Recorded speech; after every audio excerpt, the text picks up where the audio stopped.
So welcome back to another episode, and today we're going to be talking about some lost Japanese horror games. And we're not going to be talking about Splatterhouse, and we're not going to be talking about Horror Story. We've already done those. We did those years ago. We're going to talk about 3 games today that have never come into this country ever before. And that's what's kind of really interesting about them. And I got my friend Kid Shoryuken and my friend Jimmy Hoppa to cover a game each. And I'm going to cover a game at the end, a PC Engine game that I really want to talk about as well. It really suits this time of year. So before we begin, I'm going to ask you guys, definitely subscribe to Jimmy Hoppa and Kid Shoryuken down below. Great guys, great channels, covering Japanese games. Incredible stuff. But first of all, let's take it away with Jimmy for the first game, War of the Dead. When there's no more room in hell, the dead will walk the earth. And after that, I suppose it's war. Shiryo Sensen War of the Dead is a 1989 PC Engine HuCard title developed by Fun Factory and published by Victor Musical Industries, yes, the music company, that combines action role-playing with what we now label survival horror. Speaking of survival horror, this game actually came out several months before Capcom's Famicom classic Sweet Home, which is frequently brought up in conversation as the first survival horror game. But the roots of the genre go back even further, as this PC Engine War of the Dead is actually a port/reimagining of a 1987 MSX2 title of the same name, which is considered by many to be the first real survival horror game. A product of the Dragon Quest RPG boom of the era, the MSX2 original looks and plays quite a bit like Nintendo's Legend of Zelda 2, also an '87 release, with its overworld map and real-time side-scrolling battle segments, though it features more traditional role-playing elements. And instead of the somewhat upbeat, colorful fantasy world of Hyrule, the setting is a dreary, apocalyptic landscape inhabited by zombies, monsters, and all sorts of wonderfully horrible wickedness spawned from some Japanese guy's nightmares. While flawed, Shiryo Sensen War of the Dead on MSX2 is a really cool game, especially for fans of horror, and has a unique yet often overlooked place in the history of video games. The PC Engine version improves upon the source in many ways, but is sadly a step down in a lot of other areas. The game takes place in Chinese Hill, which has been suddenly plagued by the appearance of demonic beasts wreaking havoc on its once polite society, isolating the small town from the rest of the world.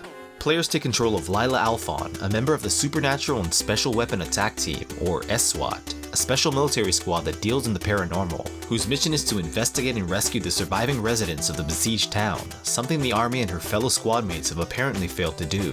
The story and gameplay are quite similar to the MSX2 version, though the graphics are more colorful as expected, which could be seen as a downgrade as it takes away a bit from the spooky atmosphere. One thing in the original that added to the overall feeling of dread was a day and night cycle, which has been completely scrapped in the PCE game, where it's always sunny, at least on the world map. Lila starts off near a church, the lone safe haven in Chinese Hill, where a couple of survivors are already holed up. Utilizing the shelter as a base of operations, it's up to Lila to travel the treacherous terrain, seeking out anyone who is still breathing and leading them back to the house of worship. The survivors come from all walks of life. Politicians, teachers, soldiers, and Lila's fellow SWAT team members, and most of, or perhaps all of their names are nods to popular figures and characters from horror media. To name just a few, there's Carpenter the Priest, an homage to my favorite film director John Carpenter, Stephen, Peter, and Fran, as in the original Dawn of the Dead trio, and Cronenberg, based on another great film director obsessed with grossing his audience out. Getting these stranded people to join you is rarely as simple as greeting them and extending a helping hand, and instead requires certain conditions to be met first, such as rescuing another person or completing a series of events beforehand, giving the system a linear, rigid fetch quest kind of feel that was quite common in role-playing titles back then, and maybe even today too. The biggest challenge facing the player in tracking down and escorting these human allies to safety is, of course, the hordes of fiendish enemies on the path, referred to as creatures. Enemy encounters are random and can take place at any location outside of the vicinity of the church, whether it be on the overworld or in buildings. Battles take place on a scrolling arena populated by several creatures, and these segments conclude whenever Lila reaches either end of the screen, regardless of how many enemies remain. There are some pretty creative and horrid monster designs in War of the Dead for PC Engine, but it sadly lacks in variety compared to the MSX2 game, with maybe half the amount of unique creature models. The game relies a lot on palette swaps for more powerful enemies, not uncommon in the era, but disappointing nonetheless. Lila is initially equipped with a combat knife and a pistol, but acquires weapons that pack more of a punch as she discovers new areas and survivors. Ammo is limited and all projectile weapons share from the same ammo pool, with better weapons using up higher amounts per shot. So while the combat knife lacks in power and range, it will be the player's best friend for a large chunk of the game. Downed enemies will drop a predetermined item, which include boxes of bullets that add to the ammo stock, red orbs that replenish player health, called PF for Power Force, green orbs that restore MF, or Mind Force, which we'll talk about in a minute, and blue orbs that increase experience. Collecting enough experience levels up Lila, bolstering her max PF and attack power. Lila's MF will increase via story progression, and is used to temporarily power up her weapons through her special Psychic Sealing Remedy ability. The amount of MF used up depends on the weapon, and using PS Remedy is almost essential when confronting one of the several bosses in the game. Compared to the original War of the Dead, the combat in the PC Engine edition is more fluid and a little more fun. Some weapons didn't carry over from the original, but others have been added, like the flamethrower. The encounter rate for this game is odd. Sometimes there will be a short stretch where you get attacked every step or two, and other times you can travel across the entire overworld map completely battle-free. If you do keep getting into unnecessary fights, you could always walk left or right to escape, usually without much resistance. But at the very least, getting into random battles here is a lot less frustrating than in the MSX2 game, where encounters occur even when standing still.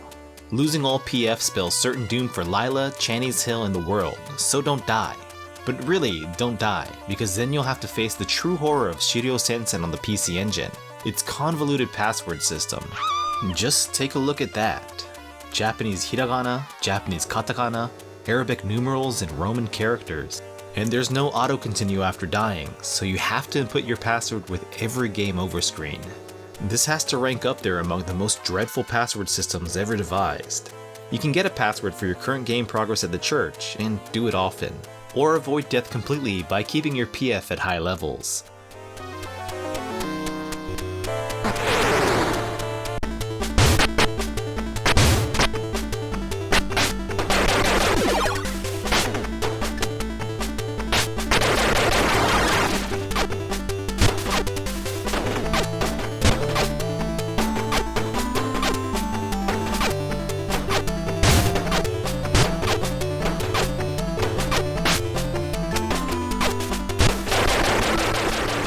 Aside from red orbs, there are a couple of other ways to restore health.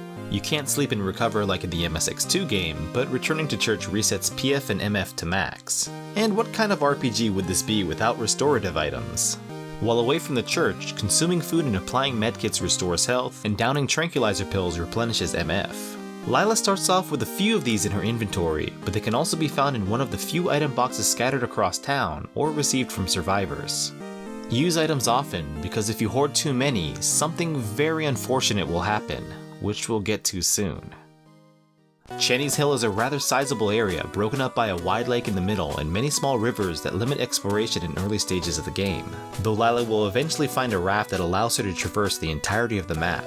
To save the remaining survivors of Channy's Hill, uncover the secret paths of the town, and ultimately discover the source of the creature invasion, she'll have to search through all sorts of spooky, deserted locations, such as an ominous castle estate, a frightening graveyard, and the truly horrifying corporate indoctrination center simply known as the public school.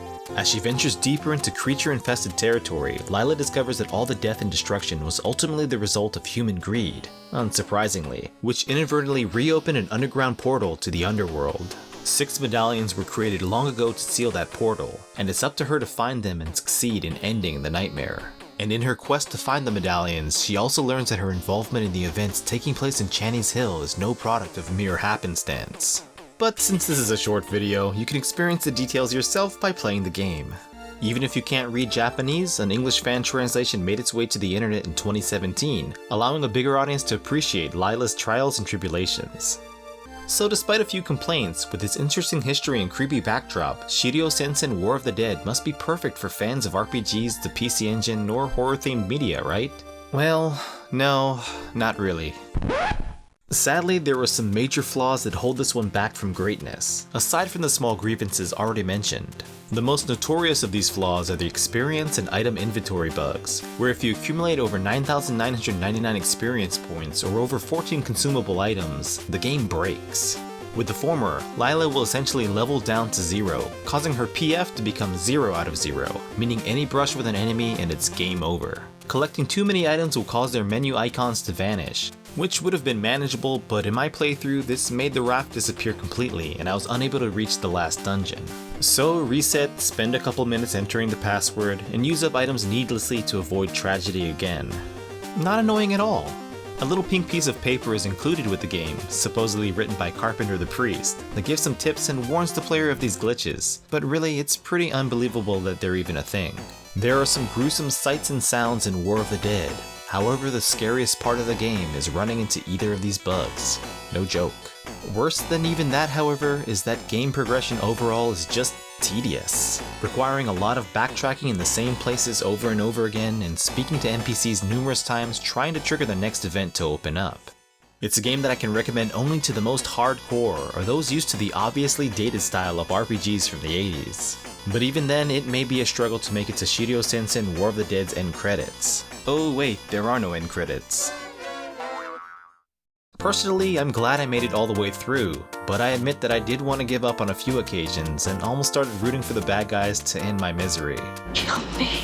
It's still one of the cheaper PC Engine releases, and I think most people can complete it in under 10 hours, much less than that if using a guide. So at the very least, it's not a huge time or monetary commitment for those who think they might want to dabble in the dark arts. A PC-88 port was also developed that is supposedly the best version of the game overall, but it's quite rare and even if I owned it, I don't have the means to play it, well, at least on original hardware, so I can't really chime in about that one. This game, however, would be the perfect candidate for a modern remake that updates the game system, gameplay, graphics, and sound. I think it would be pretty awesome. That's probably not going to happen, but if Chaniso could survive an invasion from hell, anything's possible, I guess.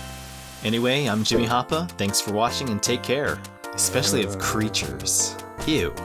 And thanks so much for having me back on the channel, John. Happy Halloween.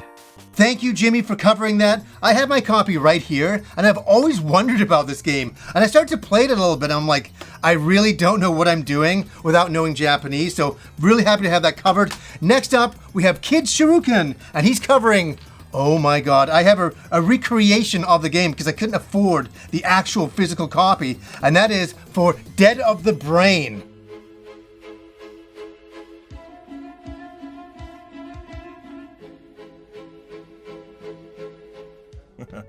Awesome. Oh, hey everybody, Jim here. Good to see you again. Tonight I'm coming to you from Deathmatch in Hell, right here in Tokyo, doing two of my absolute favorite things, drinking beer and watching horror movies. Kind of perfect for this time of year, or better yet, playing a good horror game. And when those two things sort of overlap, well, it doesn't get much better than that. And that's the case with tonight's game. It's called Dead of the Brain.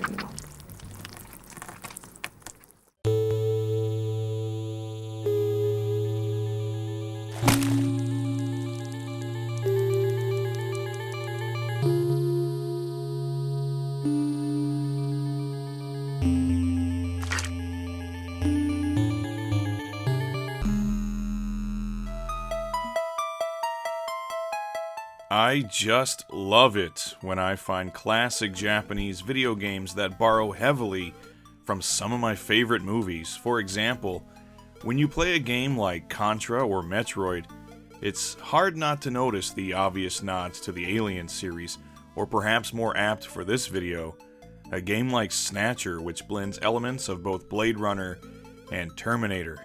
In this case, we have a game that is similar to Snatcher in its gameplay, but totally different in terms of its content.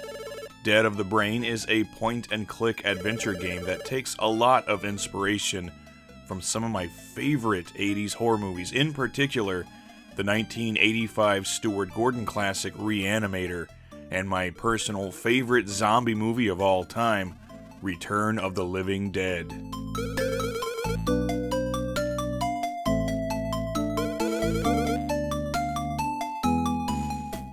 In Dead of the Brain, we open to our main character, Cole, just getting home from his job as a painter and maintenance worker, when he gets a phone call from a friend, the eccentric Doc Cougar, who insists that Cole come over to his lab immediately to see his newest invention, whatever that might be. When Cole arrives, he's immediately attacked by a vicious cat, apparently a dead cat that the Doc has brought back to life with his new reanimating agent, although the cat is no longer the docile pet it once was.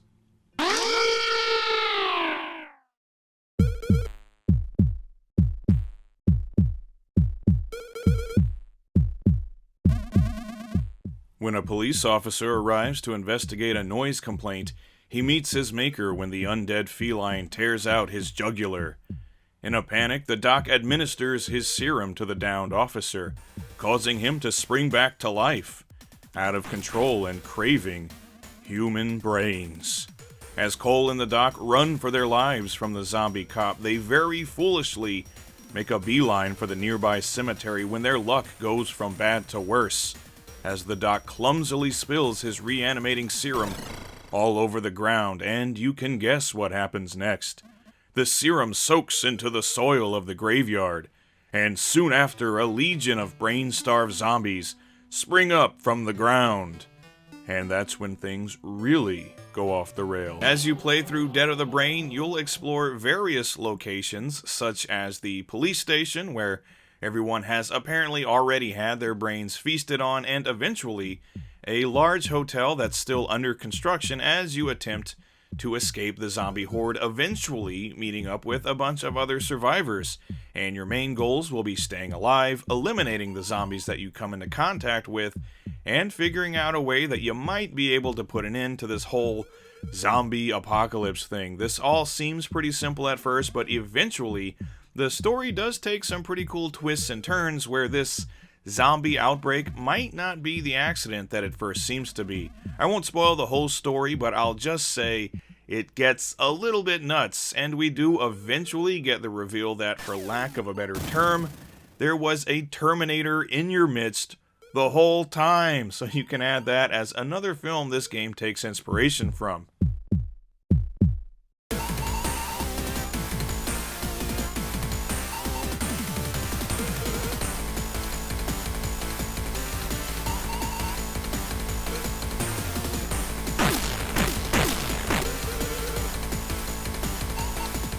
The gameplay in Dead of the Brain is that of a pretty straightforward point-and-click adventure, and if you've been paying attention, you will have noticed footage from two different versions. That's because Dead of the Brain was released on both the PC-98 and the PC Engine CD. The better-looking footage you see here is from the PC-98 version, which also plays better, as you might expect.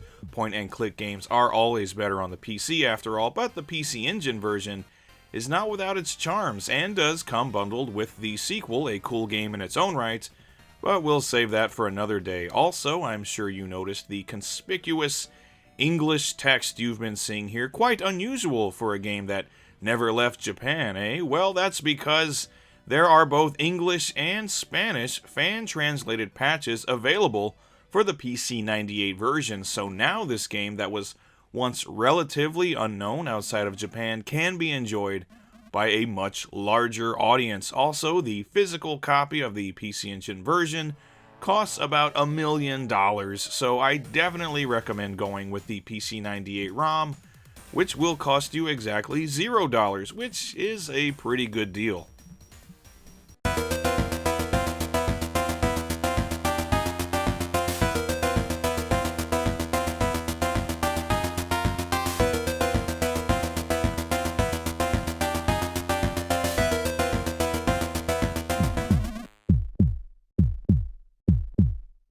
Getting back to the gameplay itself, though, if you've played a point-and-click game before, you'll feel right at home here. You'll be looking, using, and talking like you've never looked, used, and talked before. You do get plenty of opportunities to tangle with zombies, though, and it's here that a ticking clock element is introduced, giving you a limited amount of time to make your move before the zombie takes a big bite out of you.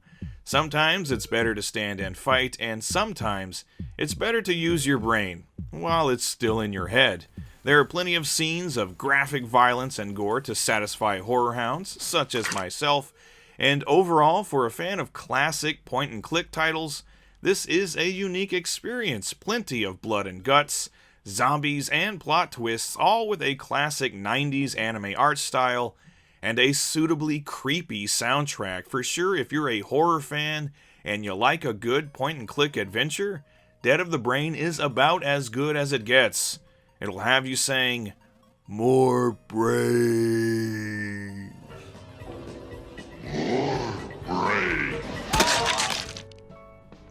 So there you go, Dead of the Brain, awesome game, great to play around Halloween, gets my highest recommendation.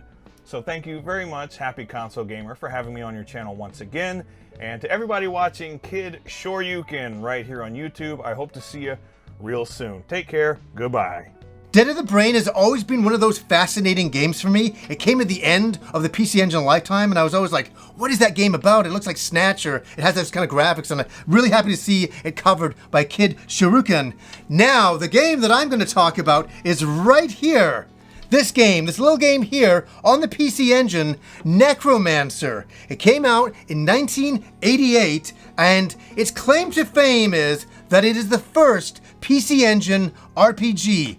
And let me tell you, that's saying a lot because there's a lot of PC Engine RPGs on that machine, but this has the claim of being one of the first, and the big highlight has always been the original artwork by H.R. Giger. Now, I had some arguments with some friends. Some people tell me this is H.R. Giger's artwork, and other people are saying, no, it isn't. It's another artist from Japan who's copying the style. But I looked at the back of the instruction manual, and it's copyrighted as H.R. Giger artwork right there. So take that as it is. But that's the big thing about this game, because what we have here is a horror-themed RPG, but it's a bare bones one. It's not really that robust. Being one of the first RPGs on the PC Engine, it kind of shows. The one thing that I do like about it is that you have standard looking characters. You don't have SD characters like a lot of the fanfare back then from Final Fantasy and Dragon Quest. They were trying to make the characters look normal size on the screen. I did appreciate that. And it's basically a game where the demons are trying to take over the world, and you step up to the plate to take on these demons, to take on this warlord, and you recruit another two heroes with you, and you go off on an RPG adventure to thwart evil. And yeah, it sounds all really exciting, and then you play the game and you're like, oh, it's really, really basic. The graphics are basic. The music is very forgettable. But it has a few things that I find very interesting and horror-themed. Like in combat, when you defeat an enemy, it will explode with a bit of blood. And I kind of like that fact. And the monsters, for the most part, are horror-themed monsters. You have zombies in there, some other creatures in there that are kind of demon-related.